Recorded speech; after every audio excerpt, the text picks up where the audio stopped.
Science stream लेने के बाद स्टूडेंट के पास दो सब्जेक्ट होते हैं, पीसीएम और पीसीबी।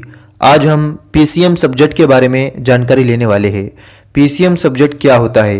पीसीएम से पढ़ाई करने के बाद आप आगे चलकर कौन कौन से फील्ड में अपना करियर बना सकते हो। चलिए जानते हैं पीसीएम सब्जेक्ट में कौन कौन से करियर ऑप्शन हैं। सबसे पहला करियर ऑप्शन है game developer end game graphic designer. दोस्तों, इसके नाम से ही आपको पता चल गया होगा कि ये कितना इंटरेस्टिंग करियर ऑप्शन है। इसमें करियर बनाना किसको अच्छा नहीं लगेगा, क्योंकि आपको पता है आज के टाइम में एक गेम इंडस्ट्री कितनी डेवलप कर रही है। बच्चा हो या बड़ा, हर एक को मोबाइल में कोई ना कोई गेम होती ही है। ऐसे में आपको इसके बारे में बिल्कुल भी नहीं सोचना चाहिए कि इसमें करियर है या नहीं, क्योंकि जहां लोग सबसे ज़्यादा टाइम देते हैं, जिस चीज़ को लोग सबसे ज़्यादा पसंद करते हैं, उसकी डिमांड भी उतनी ही होती है। इस फील्ड में जाने के लिए आपको बहुत मेहनत करनी पड़ेगी। इस इंडस्ट्री में क्रिएटिविटी और टेक्नोलॉजी, इन दोनों का इस्तेमाल किया जाता है और गेम को डेवलप किया जाता है। आपने देखा होगा गेम भी अलग अलग तरह के होते हैं, क्योंकि इसमें क्रिएटिविटी का इस्तेमाल किया जाता है। ये जितना आसान लगता है उतना आसान नहीं होता। इसे डेवलप करने में काफ़ी मेहनत लगती है। दोस्तों, आपको पता है आज के टाइम में पबजी, फ्री फायर, इन जैसे गेम्स ने लोगों के दिल में अपनी जगह बना ली है, लेकिन जैसे मेहनत होती है वैसे सैलरी भी मिलती है। आप जानकर हैरान हो जाएंगे एक गेम डेवलपर को या एक गेम ग्राफिक डिजाइनर को कितनी सैलरी मिलती है। आपको जानना है तो सुनिए। जो प्रोफेशनल गेम डेवलपर होते हैं वो एक महीने के 1.5 से 2 करोड़ की सैलरी लेते हैं। तो आप सोच सकते हो कि कितना पैसा है गेम इंडस्ट्री में। 1 करोड़ रुपए कमाने में इंसान की जिंदगी चली जाती है, लेकिन फिर भी वो 1 करोड़ रुपए नहीं कमा पाता। उसे 1 करोड़ रुपए देखने तक नहीं मिलते। लेकिन जो गेम डेवलपर होते हैं वो महीने के कितने रुपए कमाते हैं? करोड़ों रुपए कमाते हैं। अगर आपको इसमें इंटरेस्ट है, आप इसमें अपना करियर बनाना चाहते हैं, तो आपको पीसीएम सब्जेक्ट से पढ़ाई करनी पड़ेगी, तभी आप इसमें अपना करियर बना सकते हो। बात करते हैं अगले करियर ऑप्शन की, और वो है ऑटोमेशन एंड रोबोटिक। यह नाम आपको सुनने में बड़ा अलग लग रहा होगा। आप सोच रहे होंगे कि इसमें क्या काम करना पड़ता है।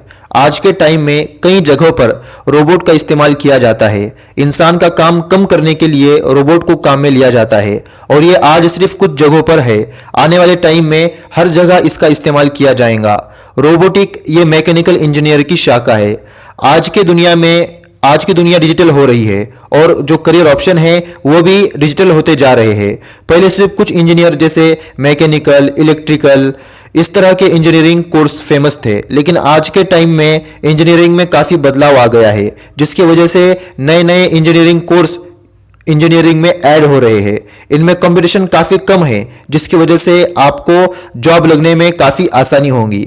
अगर आपको इस फील्ड में अपना करियर बनाना है तो आपको mechanical engineering, computer engineering, electrical engineering, इनमें बीई या बीटेक करना होगा।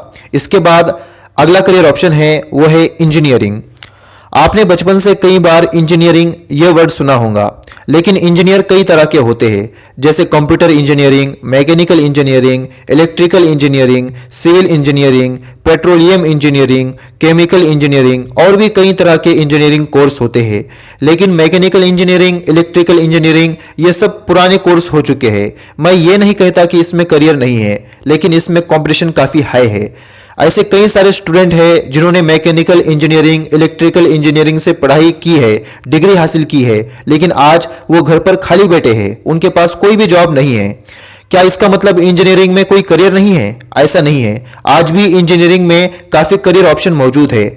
अगर आप इंजीनियरिंग में अपना करियर बनाना चाहते हैं तो आपको प्रैक्टिकल नॉलेज ज़्यादा होनी चाहिए। इंजीनियरिंग में आपको प्रैक्टिकल नॉलेज पर ज़्यादा फोकस करना है, क्योंकि आपके अंदर नए नए स्किल्स डेवलप होना चाहिए। लेकिन जो स्टूडेंट घर पर खाली बैठे हैं, जिन्हें कोई जॉब नहीं लगती, उनके अंदर नॉलेज की कमी होती है। वो सिर्फ थ्योरेटिकल नॉलेज लेते हैं, जिस वजह से उनके अंदर कोई स्किल्स ही नहीं आते। अगर आप भी इंजीनियरिंग करने के बारे में सोच रहे हो तो आपको प्रैक्टिकल नॉलेज पर ज़्यादा जोर देना चाहिए। अगर आप एक अच्छे इंजीनियर बनते हो तो आपको शुरुआत में 20 से 25 हज़ार की सैलरी दी जाती है, और जैसे जैसे आपका एक्सपीरियंस बढ़ता है तो आपकी सैलरी भी बढ़ते चली जाती है। इसके बाद जो अगला करियर ऑप्शन है वो है डेटा साइंटिस्ट। ये नाम आपने कभी सुना नहीं होगा। डेटा साइंटिस्ट कौन होता है और डेटा साइंटिस्ट कैसे बनते हैं? डेटा साइंटिस्ट का काम डेटा को कलेक्ट करना होता है और उसे काम में लेना होता है। और इसके लिए कंपनी को स्किल्स प्रोफेशन की ज़रूरत होती है और एक डेटा साइंटिस्ट के पास प्रोग्रामिंग, स्टैटिस्टिक्स इन जैसे स्किल्स पहले से ही होते हैं। डेटा साइंटिस्ट बनने के लिए आपको कंप्यूटर साइंस या आईटी में से किसी एक में डिग्री होनी चाहिए और सिर्फ डिग्री लेने से काम नहीं चलेगा, आपको मास्टर डिग्री भी लेना पड़ेगी और आपको डेटा साइंटिस्ट का कोर्स भी करना पड़ेगा। ऐसे कई सारे इंस्टीट्यूट है जो आपको डेटा साइंटिस्ट का कोर्स सिखाते हैं, आप वहां से सीख सकते हो। एक डेटा साइंटिस्ट को शुरुआत में 50,000 तक की सैलरी दी जाती है और जैसे जैसे उसका एक्सपीरियंस बढ़ता है तो ये सैलरी लाखों में हो जाती है। इसके बाद जो अगला करियर ऑप्शन है वो है इथिकल हैकिंग। हैकर दो तरह के होते हैं, एक होता है जो गलत इस्तेमाल के लिए हैकिंग करता है, दूसरों को नुकसान पहुंचाने के लिए हैकिंग करता है, जैसे किसी का डेटा इस्तेमाल करना, किसी की जानकारी का गलत इस्तेमाल करना। और एक होते हैं अच्छे हैकर जो हैकिंग का इस्तेमाल अच्छे काम के लिए करते हैं। एथिकल हैकिंग का मतलब होता है कि किसी सिस्टम या नेटवर्क के वीकनेस को पता करके उसके ऑनर की मदद से उसे ऑनर के देखरेख में सही करना। अलग अलग कामों के लिए अलग अलग हैकर होते हैं।